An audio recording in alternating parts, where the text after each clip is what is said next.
एक बार एक वैज्ञानिक ने एक टिड्डे को पकड़ा और उससे अपनी आवाज पर छलांग लगाना सिखाया।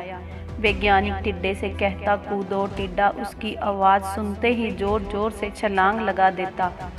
अब वो वैज्ञानिक था, प्रयोग करना तो बनता था। उसने टिड्डे की छलांग पर प्रयोग किया।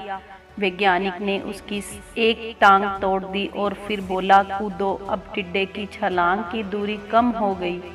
वैज्ञानिक ने उसकी दूसरी टांग तोड़ दी और फिर बोला, कूदो। टिड्डे की छलांग और कम हो गई।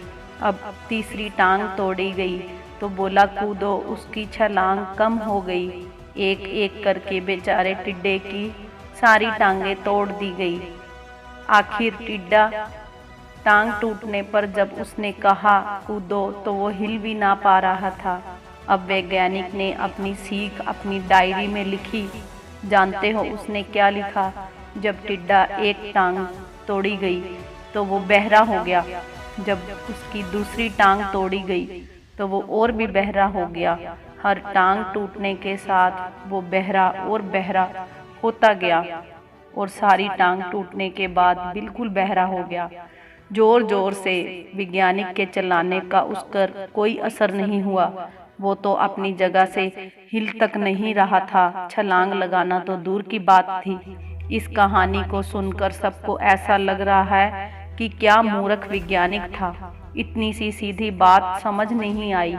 या कुछ लोगों को ये सोचकर ये पता लग रहा होगा कि टिड्डे की छलांग उसकी टांग टूटने से कम होती जा रही थी, ना कि वो बहरा हो गया था। पर दोस्तों, हम जीवन में कई बार ऐसे ही मूर्ख बन जाते हैं। कई बार दो घटनाएं जीवन में ऐसे घटती हैं कि उनका एक दूसरे से संबंध होता ही नहीं, फिर भी ऐसा लगता है कि गहरा संबंध है।